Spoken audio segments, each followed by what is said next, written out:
Learning Objective 2, Fiat Money and the Gold Standard is my short version. And what we're going to do in this learning objective is understand a little bit some of the more details of our particular type of money, and also think about and look at some fun examples of other types of money that have existed throughout time. So if you think about it, so you have a $20 bill, and why is that accepted for payment? So the reason it's accepted for payment is effectively because the government has said this is acceptable form of payment. The government has printed a particular type of money, and $20 bills are recognizable, and they're very difficult to counterfeit. So the government said this $20 bill is worth $20 in exchange, and you can exchange it with no problem. It's got that written on the bill. This is can be used to pay any and all debts. So this particular type of money then that we have is what is referred to as fiat money. So what is fiat money? Well, it's got several properties. So one is that it's intrinsically useless.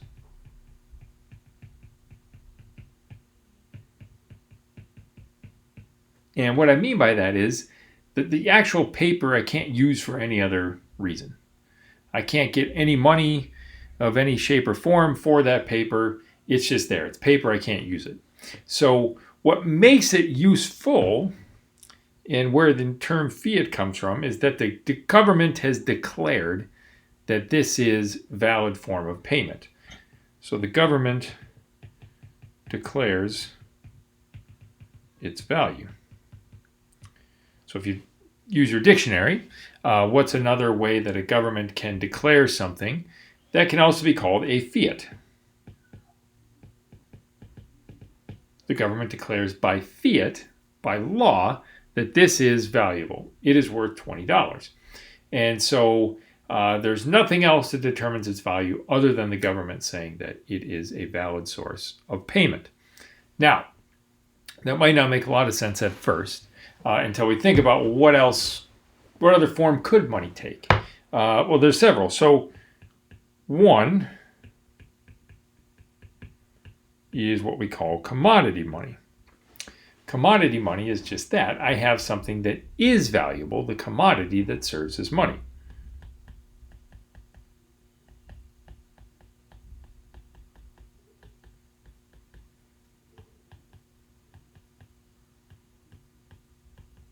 So the early examples of this were obviously things like gold and silver, right? So if I have a certain amount of gold, that has value based on the weight of the gold.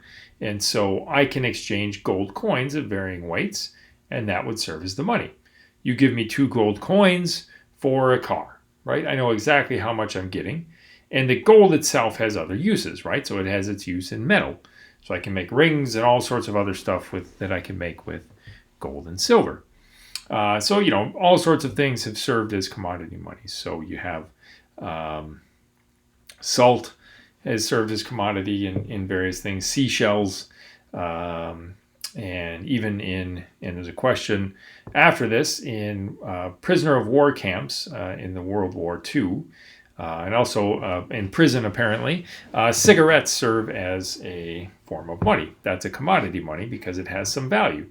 I can smoke a cigarette. You shouldn't, but you certainly could, right? So that's one other type of money that has use.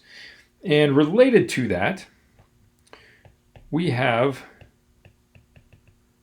commodity-backed paper money, which is similar to fiat money in the sense that the actual note, the piece of paper that says $20 on it, is not worth anything, but I can exchange the $20 bill for $20 worth of gold. So the paper bill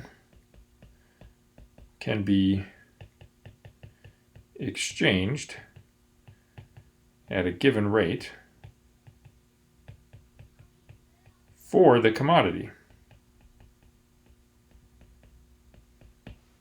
And so we used to have this system in the US and many other countries up until roughly the 30s, and then a little bit later it was finally completely gone by the 1970s. But we had what was called the gold standard.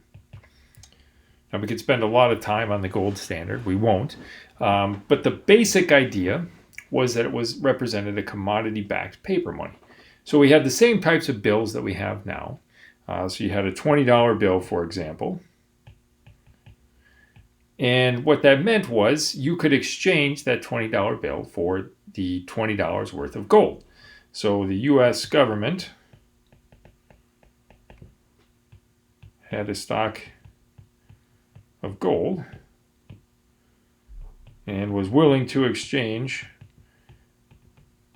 paper bills for gold at some rate. Whatever the current price of gold was, determined the rate at which the U.S. government was willing to exchange gold for paper bills. And so that, obviously represented one way of limiting the supply of money that was in circulation. So as you'll see, when you have fiat money, since the government declares its value, it can make available as much money as it wants to. Now you might be asking, why don't they? If the government could print $1 trillion for every citizen, why don't they give us all $1 trillion? Why mess around with this $1,200 per person thing in this stimulus? And so we'll see why not. There's very good reasons why governments don't do that, although some have certainly tried, and we can look through history to see the results. But those are the few different types of money. There's lots more that we could talk about here, lots of different interesting examples of different types of money. But the one we have is fiat money, and it gets its value via the government declaring by fiat or by law that it is useful for exchanging goods and services.